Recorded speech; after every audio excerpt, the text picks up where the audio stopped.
Bonsoir à tous et à tous, bienvenue dans Lundi Soir Espoir. Ce soir, dédié à la réponse à vos questions. Donc, j'attends vraiment plein de questions pour pouvoir y répondre. Et j'ai noté déjà celles que vous m'avez envoyées sur le net pour pouvoir vous répondre au mieux.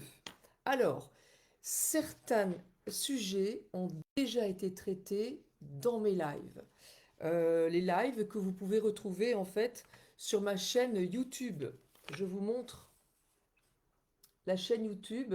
C'est facile, c'est celle qui a la vignette ronde avec un petit haut orangé. Natacha Calestrémé, chaîne officielle. D'accord les amis? Voilà.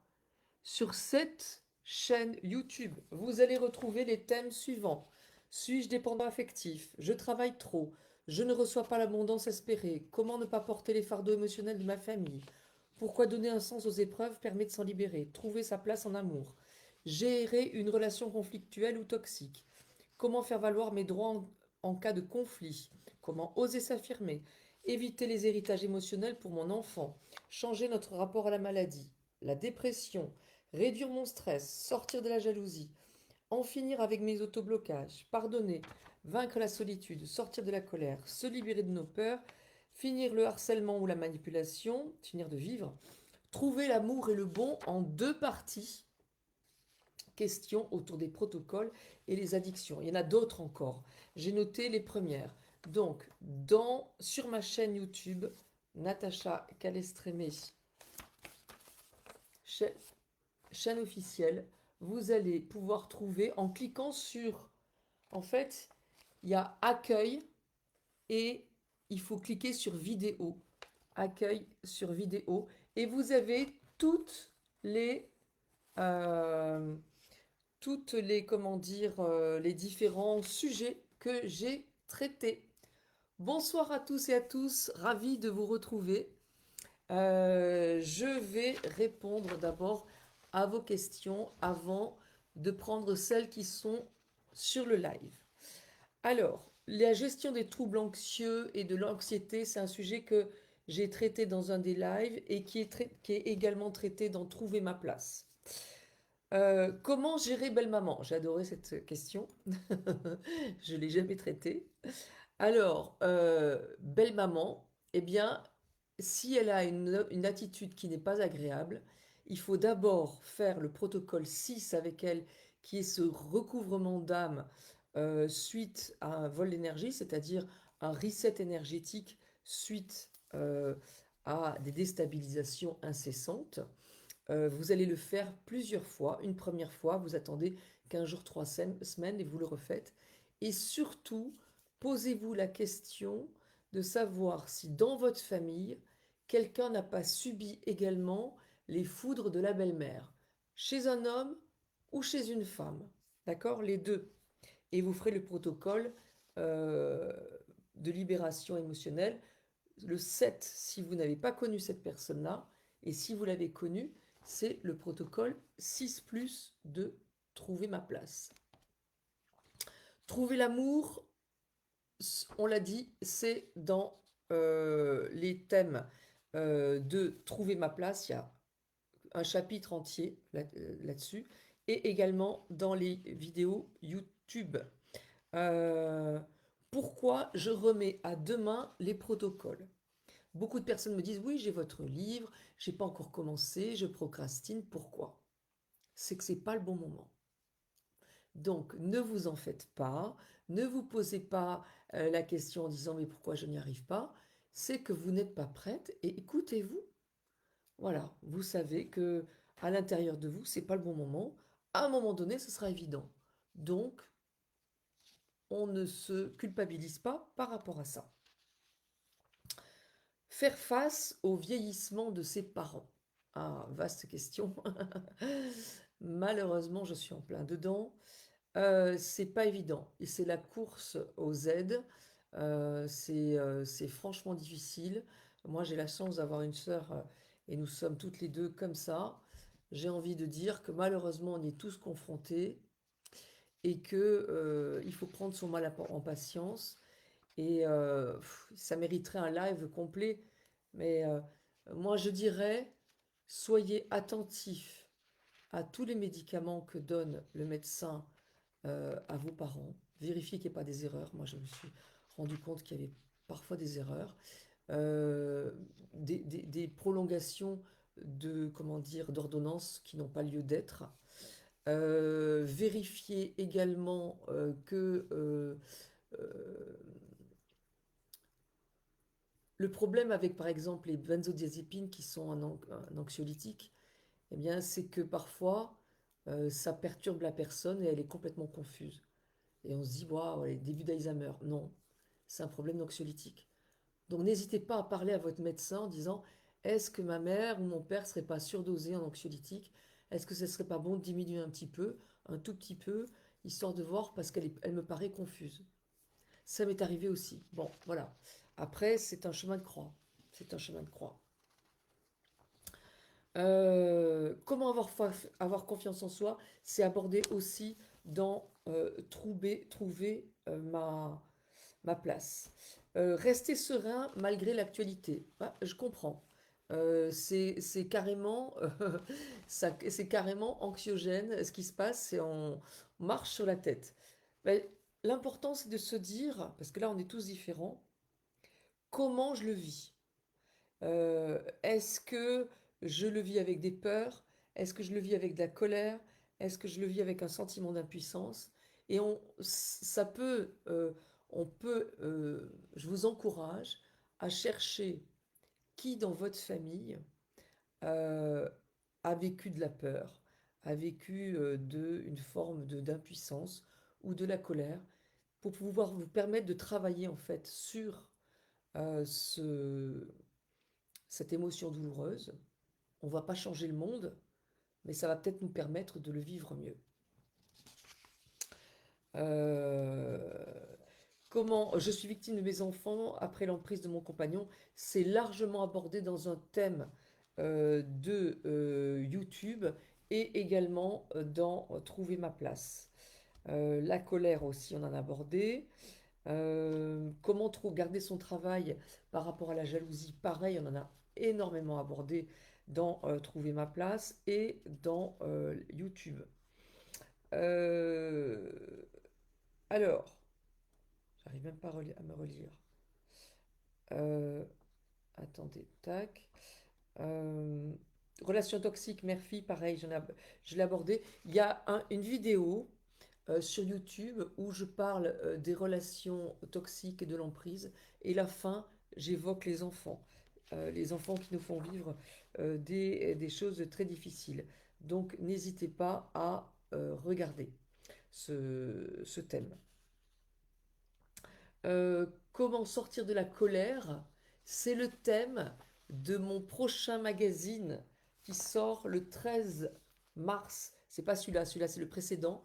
Le 13 mars, il y a mon magazine qui est disponible qu'en kiosque. Et ça sera comment sortir de la colère et retrouver la paix. Alors, je vais en venir directement à vos questions parce que voilà. euh, Qu'est-ce que vous me racontez de beau, les amis? Alors, gérer la planète au programme. Alors, boulimique, vide émotionnel. Alors, tout ce qui est addiction, trouble du comportement, c'est aussi d'en trouver ma place. Il y a tout un thème YouTube qui est déjà abordé sur les addictions. Donc, je ne vais pas revenir dessus. Ce serait, comment dire, redondant. Alors, Julie, comment faire quand on n'a pas d'envie particulière dans la vie, professionnelle, objectif, qu'on ne sait pas où on va dans la vie? Ça, j'ai remarqué que c'était souvent en lien avec euh, le fait que on ne trouve pas de sens à la vie.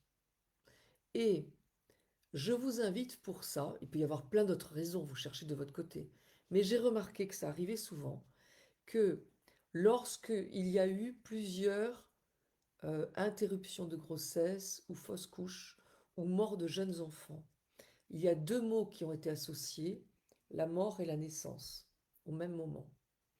Et ça n'a pas de sens. Il n'y a pas de sens. Et donc, euh, il y a des personnes, les âmes qui se sont incarnées de manière si courte, qui n'ont pas trouvé de sens à leur vie.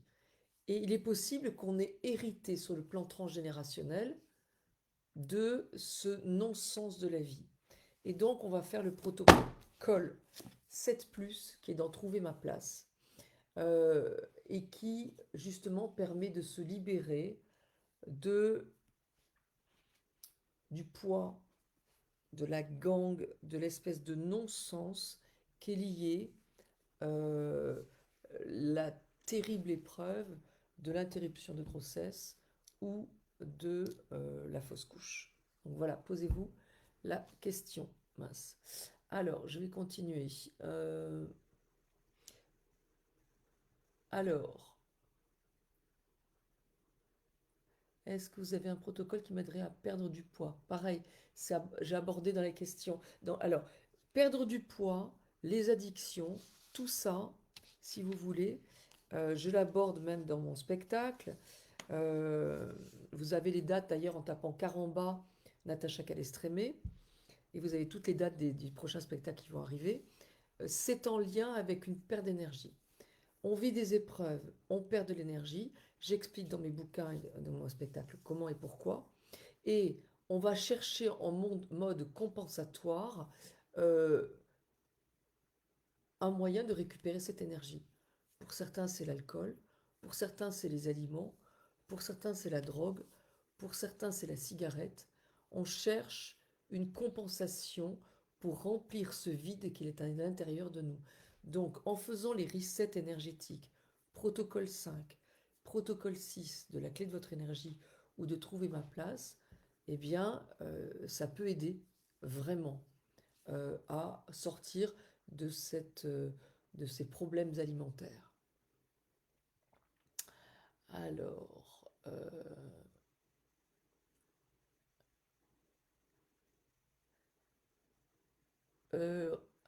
comment se détacher d'une personne toxique et négative quand c'est sa propre mère? C'est exactement pareil que si c'est un ex, un compagnon actuel.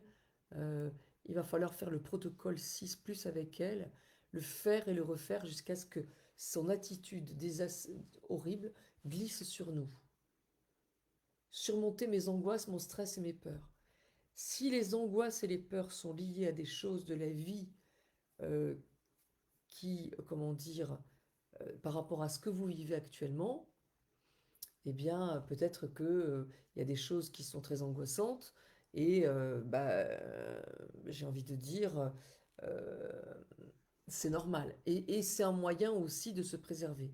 Si vous êtes toujours angoissé, si vous avez toujours des peurs depuis très longtemps, il y a de grandes chances pour que ce soit transgénérationnel, c'est-à-dire hérité de votre famille, d'épreuves vécues par votre famille avant que vous naissiez. Posez-vous la question, faites la liste. Qui dans ma famille a vécu des peurs, de l'anxiété, des angoisses? Et faites un à un, en prenant le temps. Je fais un protocole avec telle personne, j'en fais un deuxième avec telle autre personne. J'arrête. J'attends 15 jours, 3 semaines, je refais d'autres protocoles ou je refais avec la personne. Et bien évidemment, la personne n'est pas en face de nous. On ne fait qu'imaginer la personne en face de nous et on dit les phrases. C'est comme ça que ça marche. Alors, voir ses proches mourir à petit feu à cause de la dépression, quoi faire? Euh, on ne peut hélas pas aider les personnes qui ne veulent pas guérir. On ne peut pas aider une personne qui n'a pas envie d'aller mieux.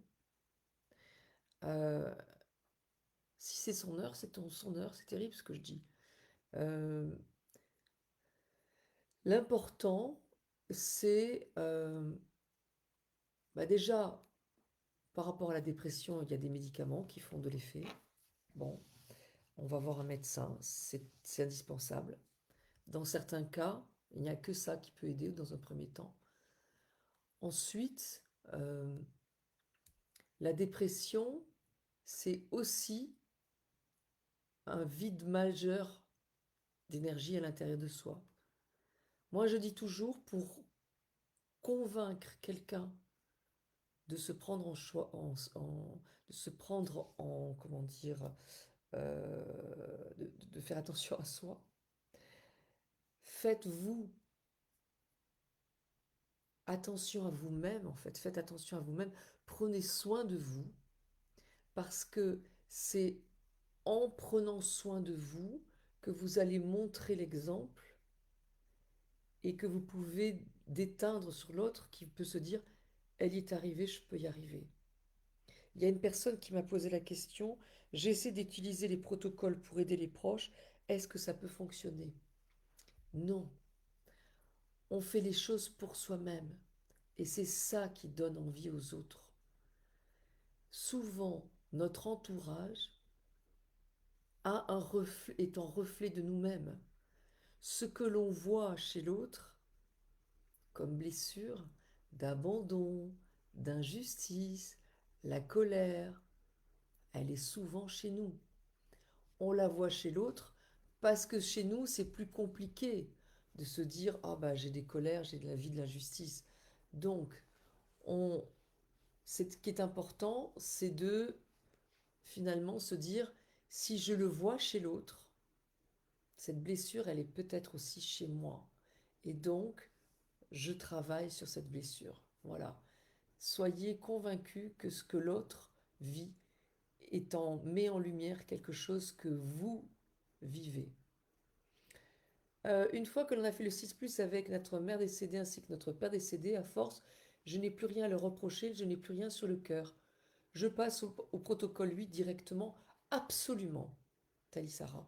Vous avez raison, la fin du protocole 6 ou le protocole 8, on va sur l'aspect transgénérationnel. On peut même dire, bon papa, maman, je t'ai tout dit, tu sais ce que j'ai sur le cœur, je ne reviens pas là-dessus. Voilà, voilà une belle question qui est nouvelle. Euh, Mon compagnon semble avoir la poisse depuis quelque temps, licenciement, problème d'argent, problème de santé, dépression. Vous connaissez ce que je dis, une épreuve est un cadeau mal emballé. Parfois, la vie nous fait vivre des choses difficiles pour nous obliger à des remises en question. Euh, Parfois, on n'est pas sur notre chemin, on s'éloigne de notre mission d'âme. Alors, euh, les épreuves sont là pour nous remettre sur le droit chemin.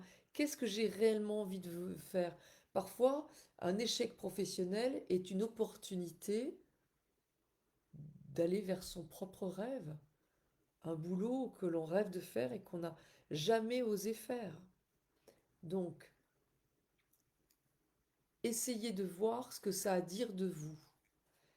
Quel est le cadeau que ces épreuves cachent?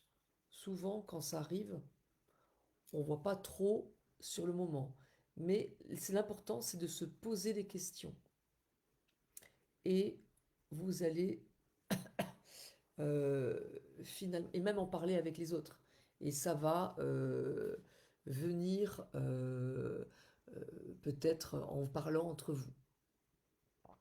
Peut-on faire le protocole même si les parents sont toujours en vie? Bien sûr, Aurélie. Au contraire, enfin, je veux dire, il faut le faire. On le fait avec les personnes qui sont décédées et on le fait aussi avec les personnes qui sont en vie. On n'a pas besoin qu'elles soient là. Bien sûr, tout à fait. N'hésitez pas. C'est très très important de faire les protocoles quand les parents sont en vie parce que, euh, eh bien, ça nous permet de vivre mieux les autres. Donc voilà. Ensuite.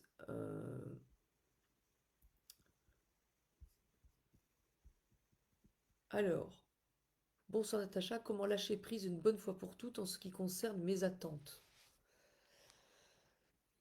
C'est compliqué de répondre à cette question parce que je ne connais pas vos attentes.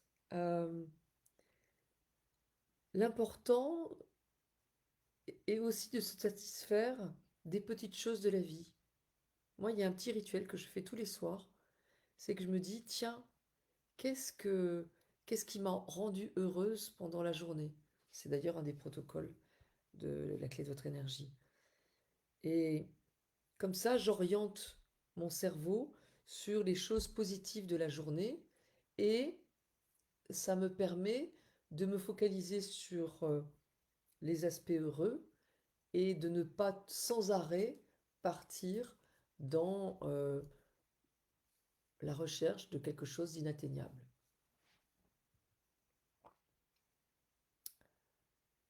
Alors, Salomé, comment aborder l'hyperémotivité qui génère d'énormes blocages dans la vie professionnelle et personnelle?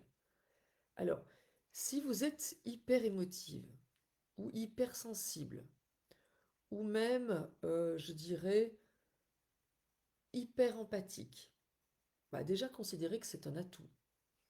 Vous avez une sensibilité accrue par rapport aux autres. Euh,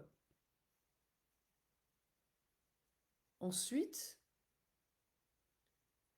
posez-vous la question, y a-t-il des personnes dans votre famille qui sont comme vous?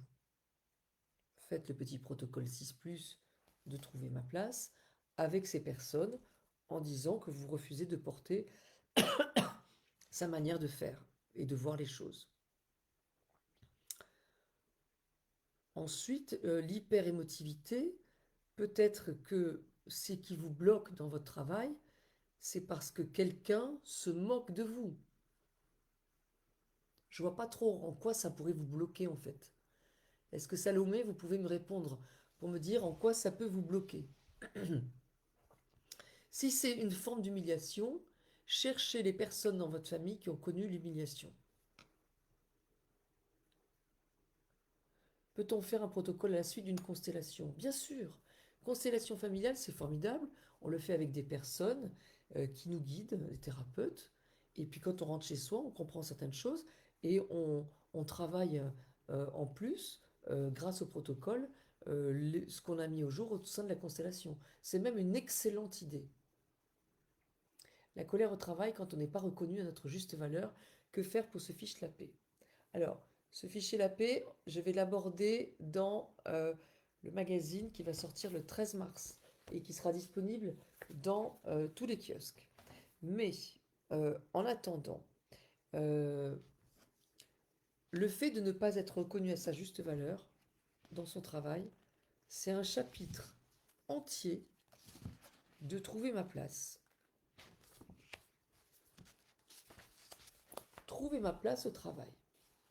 Trouver ma place au travail et trouver du travail, rebondir après un licenciement, quitter un poste qui ne me convient plus, faire le métier dont je rêve, être reconnu à ma juste valeur ou avoir plus de succès. Je précise que Trouver ma place, il est disponible à petit prix aux éditions HarperCollins à 9,20 €. Bon, et il y a énormément de réponses aux questions. Donc, euh, ça serait trop long à expliquer là, euh, mais je vous invite à voir les questions les réponses dans ce livre. Euh, Quand on n'est pas reconnu à sa juste valeur, eh ben, souvent c'est parce qu'on est invisible. Et pourquoi on est invisible?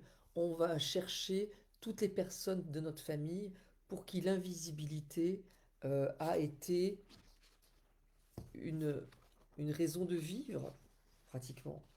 Euh, Qu'est-ce que je disais dans ce livre par rapport à ça, tiens? Qu'est-ce que j'ai dit? Alors, nettoyez énergétiquement votre lieu de travail, ouais, c'est une bonne idée. Libérez-vous de vos héritages émotionnels. Alors, cherchez ceux qui n'ont pas été reconnus, qui n'ont pas eu la reconnaissance de leur travail, ceux qui manquaient de confiance, qui étaient complexés par leur absence de diplôme, qui ont considéré qu'ils ne valaient rien, ceux qui étaient dépressifs, sombres, tristes, qui n'ont pas eu la vie qu'ils souhaitaient, ceux qui n'ont pas connu le succès qu'ils espéraient, qui ont souffert d'être invisibles dans leur famille, qui étaient dans l'ombre à cause d'un métier inavouable, prostituées, criminels, mal vus, magnétiseurs, médiums, voyants, sous terre, mineurs, mais aussi ceux qui sont nés de relations illégitimes et n'ont pas été reconnus par un de leurs parents. Vous voyez, c'est... ah oui, ceux qui vous ont transmis malgré eux qu'il faut vivre caché pour être heureux, ceux qui ont été obligés de faire profil bas pendant la guerre, ceux qui ont subi de la violence morale, physique, ou sexuels et dont le seul moyen de l'éviter était d'être invisible. Ceux qui ont souffert d'être la cible de reproches, ceux qui ont vécu un drame en étant dans la lumière et qui ont pu, euh, qui vous ont transmis la croyance limitante que réussir rend malheureux. Ceux qui ont été le préféré d'un parent ou ont souffert de faire de l'ombre à quelqu'un. Voilà, ces idées, elles sont dans Trouver ma place, le chapitre du travail. Euh, alors, mes clients me vident, je n'arrive pas à récupérer de l'énergie, que dois-je faire? Alors, évidemment, alors ça, c'est exactement la même question que si on est prof et qu'on a des élèves qui nous épuisent. Évidemment qu'on ne va pas faire un protocole avec nos clients et tous les enfants qui nous vivent. D'ailleurs, on ne fait pas les protocoles avec les enfants. Bon, euh, en fait, si nos clients nous prennent de l'énergie, c'est parce que on a un vide d'énergie. Et comme le dit Carl Gustav Jung, l'univers conspire pour attirer notre attention sur le fait que on a perdu de l'énergie et que cela nous rend perceptible par ceux qui euh, sont violents, ceux qui nous maltraitent, euh, comme quelque chose de redondant. Et en fait, ces personnes-là, multiples, euh, sont le révélateur de plusieurs épreuves avant elles qui vous ont pris de l'énergie. Je me souviens d'une thérapeute qui m'a dit mes patients me prennent une énergie folle. Je lui avais dit ce que je viens de vous dire. Et je lui dis cherchez toutes les épreuves où vous avez perdu de l'énergie, les personnes qui vous ont pris de l'énergie, et faites les protocoles avec ces personnes. Vous allez voir que votre patientèle va cesser de vous prendre de l'énergie. C'est exactement ce qui s'est passé. D'ailleurs, je me souviens qu'elle était à Limoges, cette dame. Et elle m'a dit, j'ai fait les resets énergétiques suite à une épreuve, le protocole 5. J'ai ensuite fait le reset énergétique suite à un vol d'énergie avec toutes les personnes de ma famille, mes ex, mes patrons à une époque qui m'avaient pris de l'énergie, mes frères et sœurs, et bizarrement, mes clients, ma patientèle a cessé de me prendre de l'énergie. Voilà. Donc, les épreuves qui se passent sont aussi des révélateurs de quelque chose d'ancien qui demande une guérison. Allez, une dernière petite question pour la route. Alors, euh, j'aimerais vivre une histoire d'amour en que j'ai jamais été. Alors, tout ça, je l'ai déjà traité, je suis désolée. Je cherche une question qui n'a pas été trop traitée, parce que sinon, je l'ai déjà traité dans comment dire, les différents lives, donc je voudrais pas être redondante. Euh, Protocole 6 plus avec mes parents, je fais toutes les blessures en même temps, que je répète tous les 15 jours, est-ce bon comme cela? Protocole 6 avec notre père. On va parler effectivement de toutes les blessures qu'on ne veut plus porter, de toutes ces croyances limitantes, de tout ce qu'on a sur le cœur pour s'en libérer. Et on continue ensuite le protocole 6 plus avec notre mère et on aborde tout. Et maman, tu as vécu de l'injustice, et maman, tu avais de la colère, et maman, tu avais la blessure comment dire, l'impuissance, etc. On aborde tout ce qu'on ne veut plus porter. Et tu croyais que l'argent ne se faisait pas le bonheur. Et moi, c'est pas ma croyance limitante. On aborde tout. On attend 15 jours, 3 semaines, un mois, 2 mois, on fait au feeling. Et ensuite, on refait soit la même blessure, soit d'autres, soit on sent que ça continue à nous travailler et on refait. Donc oui, vous avez raison, Florence, c'est comme ça qu'il faut faire. Voilà, allez, est-ce que... Alors, comment faire pour se remettre de s'être fait détruire verbalement par une amie? Protocole 6. Et on se pose la question, si elle m'a attaqué, c'est que avant, il y a d'autres personnes qui m'ont attaqué, qui m'ont pris de l'énergie. Exactement ce que je viens de dire. Quel protocole faire pour couper les liens avec les ancêtres qui ont été très miséreux, qui ont eu donc des problèmes d'argent. Eh ben, si vous ne l'avez pas connu, c'est le protocole 7. Si vous les avez connus, c'est le protocole 6+. C'est la règle. Et vous dites, tu as connu la misère, moi c'est difficile de mon côté, c'est terminé, je m'en libère autant que tu peux t'en libérer, ou terminé, je refuse de porter cette épreuve parce que je suis différent de toi. Par contre, je vous pose la question, si vous ne connaissez pas la misère, c'est pas parce que votre famille a vécu la misère que vous allez vivre la misère. On part de soi et on remonte. On ne dit pas, ah tiens, ma famille a vécu des choses, donc ça va m'arriver. Ça se passe jamais comme ça. On part de soi-même et on remonte en disant, je vis ça, qui dans ma famille a vécu ça? Vécu ça, qui dans ma famille a vécu ça? Voilà, on part toujours de soi parce qu'il y a des choses que notre famille a vécues et qu'on ne vivra jamais. Ça peut sauter une, deux, trois, quatre, cinq générations. Ok les amis? Bon, alors, on se retrouve le 7 avril, oui, 7 avril, pour le prochain lundi soir espoir, premier lundi de chaque mois à 20h15. Je ne sais pas encore quel thème. En ce moment, j'ai recommencé l'écriture, donc je suis un peu dans ma bulle. Je tenais absolument à être là avec vous ce soir, mais vous l'avez vu, je vous ai posé une question pour savoir pour répondre à vos questions, parce que j'avais pas le temps de réfléchir à un thème. N'hésitez pas à m'envoyer des petits messages pour me dire quel thème vous avez envie que l'on traite. Et surtout, allez voir ma chaîne YouTube. J'ai déjà traité de beaucoup de questions ainsi que dans Trouver ma place. Et pour ceux qui veulent, eh bien, les spectacles reprennent un peu partout en France, en Belgique et bientôt en Suisse, en tapant Caramba, un carambar comme sans air, Natacha Calestrémé, et vous avez toutes les dates. Il y a d'autres dates qui vont arriver, notamment Grenoble, je crois, il me semble Valence, et puis surtout la Suisse, Lausanne. Voilà, les amis, je vous souhaite une très belle soirée et je vous embrasse avec le cœur.